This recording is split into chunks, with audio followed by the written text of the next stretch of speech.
and unfiltered authenticity, Shri Vijay Deverakonda Garu, celebrated cine actor, philanthropist, and a voice for today's generation. Sir, we are honored to hear your thoughts. నమస్తే నమస్తే అందరికీ నమస్కారం. ముందుగా మన honourable chief minister Revanth Reddy గారికి,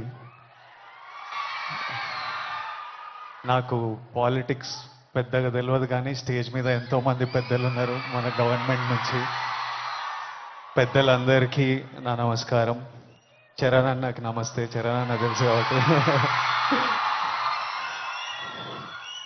international day against drug abuse అంటే ఇలాంటి day పెట్టే అవసరం కూడా వచ్చిందా వరల్డ్ ఓవర్?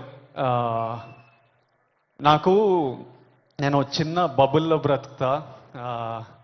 నాకు నా ఫ్రెండ్స్ అంటే ముఖ్యం, మా అమ్మ నాన్న హ్యాపీనెస్ ముఖ్యం, డబ్బులు ముఖ్యం, హ్యాపీగా బతకాలి, కంఫర్టబుల్గా బతకాలి, నా చిన్న పని చేయాలి, ఇంక ఇవి చేసుకుంటా ఇంటికి వెళ్ళిపోతుంటా. బయట ఏం జరుగుతుందో పెద్దగా తెలియదు. నేను వైజాగ్లో పోర్ట్లో ఒకసారి షూట్ చేస్తున్నప్పుడు అక్కడున్న పోలీస్ ఆఫీసర్ నన్ను కలిసి ఇలా యాంటీ డ్రగ్ క్యాంపెయిన్ గురించి ఒక బయట ఇవ్వమన్నారు. అవుట్ ఆఫ్ రెస్పెక్ట్ ఇచ్చినా కానీ ఇది ప్రాబ్లం, మా 100 ప్రాబ్లం ఉన్నప్పుడు దీనికి బయట ఏంటి అనుకున్నా.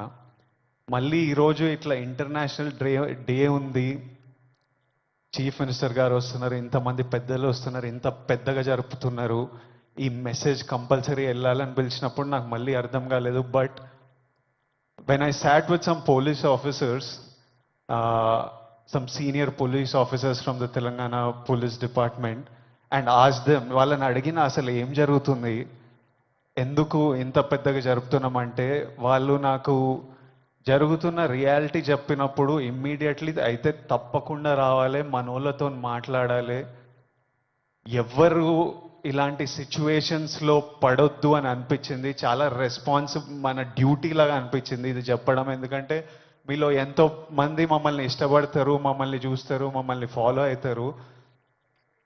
మనకి మన హెల్త్ ముఖ్యం. మనమంతా హ్యాపీగా హెల్తీగా ఉండాలి కదా. హెల్త్ లేకపోతే ఏం చేయలేము లైఫ్లో. మనం హెల్తీగా ఉండాలి, మన అమ్మ నాన్న గర్వంగా ఉండాలి, హ్యాపీగా ఉండాలి, అది ముఖ్యం కదా. Yes or no? డబ్బులు ముఖ్యం. డబ్బులు ఉంటే కంఫర్ట్ ఉంటుంది. ఎవడేమన్నా నేను చెప్తున్నా, నేను డబ్బులు లేని లైఫ్ చూసినా, డబ్బులున్న లైఫ్ చేసిన, success and money will always give you comfort. ఇవి ముఖ్యము.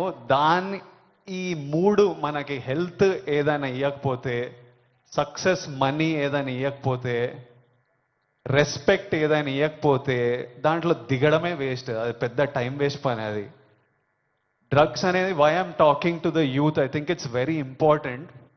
30 years వరకు నా పర్సనాలిటీ నాకే తెలియదు. 30 తర్వాత నేనెవరిని, నేను ఎలాంటి మనిషిని, అప్పటి వరకు చాలా ఇన్ఫ్లుయెన్స్ అవుతాం ఫ్రెండ్స్ వల్ల, పక్కనున్న సిచ్యువేషన్స్ వల్ల, రకరకాల సిచ్యువేషన్స్ అరౌండ్ అస్ మనని ఇన్ఫ్లుయెన్స్ చేస్తాయి. సో యంగ్ ఏజ్ ఉన్నప్పుడు మనం చాలా కేర్ఫుల్ ఉండాలి. ఎవ్రీ డెసిషన్, మీరు ఈ ఏజ్లో తీసుకుంటున్న ప్రతి డెసిషన్ మీ లైఫ్నే చాలా ఇంపాక్ట్ చేస్తుంది. అండ్ నాకు ఈ పోలీస్ ఆఫీసర్స్ ఏమన్నారంటే, it is even organised by countries out side India. ఎందుకంటే ఇండియాలో యంగ్ పాపులేషన్ ఇస్ హ్యూజ్. మన యూత్, మన కంట్రీ, మన స్టేట్ పవర్, మన కంట్రీ పవర్, మన యూత్. ఒక కంట్రీని డిస్ట్రాయ్ చేయాలంటే ఏం చేయొచ్చు? వార్ చేయొచ్చు, టెర్రరిజం చేయొచ్చు. ఇంకో ఈజీ థింగ్ ఏంటంటే యూత్ని పాడలేపితే. So we are seeing even in the book, నాకు ఇప్పుడే ఒక బుక్ ఇచ్చారు, ఆ బుక్లో కూడా నార్కోటిక్స్ టెర్రరిజం అని ఒక సబ్జెక్ట్ ఉంది, ఒక పారాగ్రాఫ్ ఉంది. Where countries that want to see India not progress, easiest way. ఇప్పుడు మనం చూస్తున్నాం అమెరికా ఎంత ఎఫెక్ట్ అయింది, అంతా కొంచెం పిచ్చిగా ఉంటున్నారు వాళ్ళు. ఎందుకంటే easily you infiltrate drugs in to a system. పిల్లలు దాని మీద డిపెండెంట్ అయిపోతే ఇంకా మనకు పాత్, సక్సెస్ ఇవన్నీ ఏం, it's a chaos. We want, మనం సాలిడ్ ఉండాలి, మన కంట్రీ సాలిడ్ ఉండాలి, మనం నంబర్ 1 ఉండాలి. కరెక్టా? ఇండియా నంబర్ 1 ఉండాలంటే మనం వీటిని మన దేశం దగ్గర, మన ఫ్రెండ్స్ దగ్గర, మన ఫ్యామిలీ దగ్గర ఎక్కడ రానియకూడదు. This is a temporary high. Drugs ఎవడో ఇంకా పోలీస్ ఆఫీసర్ ఏమంటుండే అంటే, అరే ఒక్కసారి ట్రై చేయరా, ఒక్కసారి ట్రై చేయని అలవాటు చేసే బ్యాచ్ ఒకటి ఉందంట. కొంతమంది ఏమనుకుంటారంటే ఒక్కసారి ట్రై చేసి చూద్దాం తర్వాత ఆపేద్దామని. కానీ ఒక్కసారి అటు వైపు వెళ్తే మళ్ళీ తిరిగి రావడం చాలా కష్టం. సో ఆ ఫస్ట్ స్టెప్పే కట్ ఆఫ్ చేసేయండి. అసలు ఎవరైనా మన చుట్టుపక్కల అంటే రకరకాల మనుషులను కలుస్తుంటాం, ఒక్కొక్కరికి ఒక్కొక్క అలవాట్లు. అట్లాంటి వాళ్ళు ఉంటే ఫస్ట్ మనం వాళ్ళకి చెప్పాలి, వద్దు, వాళ్ళ మంచి కూడా చెప్పాలి. వాళ్ళు వినకపోతే వాళ్ళ నుంచి డిస్టెన్స్ మెయింటైన్ చేయడం బెటర్, మనం ఎఫెక్ట్ కాకూడదు. నేనేమంటా అంటే, if you're chasing a high in life, మంచిగా వర్కౌట్ చేస్తే నాకు హై అనిపిస్తుంది. బాడీ ఫిట్గా ఉండి బట్టలు మంచిగా పడితే మజా వస్తుంది, హై అనిపిస్తుంది.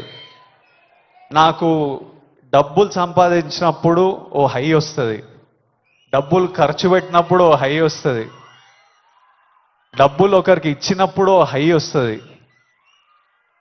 నచ్చిన పని చేసి అది సక్సెస్ అయినప్పుడు అది క్రేజీ హై వస్తుంది. ఇవన్నీ మనకి ఇన్ ది ఎండ్ పనికొచ్చేటివి. నాకు లైఫ్ లాంగ్ ఇవి నాతో పాటు ఉంటాయి. ఎక్కడున్నా నాకు సపోర్టివ్, నా కెరియర్, నా బ్యాంక్ అకౌంట్, నా హ్యాపీనెస్, నా హెల్త్ నాకు ఆల్వేస్ నాకు సపోర్టివ్ ఉంటాయి. సో ఐఎమ్ సేయింగ్, డ్రగ్స్ ఇవన్నీ అసలు టైం వేస్ట్, మీ లైఫ్ని అసలు నాశనం చేసే పనులు. హై కావాలంటే go workout solidly, have a great body, have great friends, chase success, chase money, chase ambition. Chase these highs and the society will respect you. You will do very well. మీ parents గర్వపడతారు. Next మీ పిల్లలు, మీ అందరికి పెళ్ళిళ్ళు అయిన ఈ పిల్లలు పుట్టినప్పుడు వాళ్ళంతా హ్యాపీ ఉంటారు. So chase the success. That's all I have to say. Lots of love. Thank you all. Lots of love from me. Thank you. By. Thank you so much sir. High success లో ఎత్తుకోమంటూ చక్కటి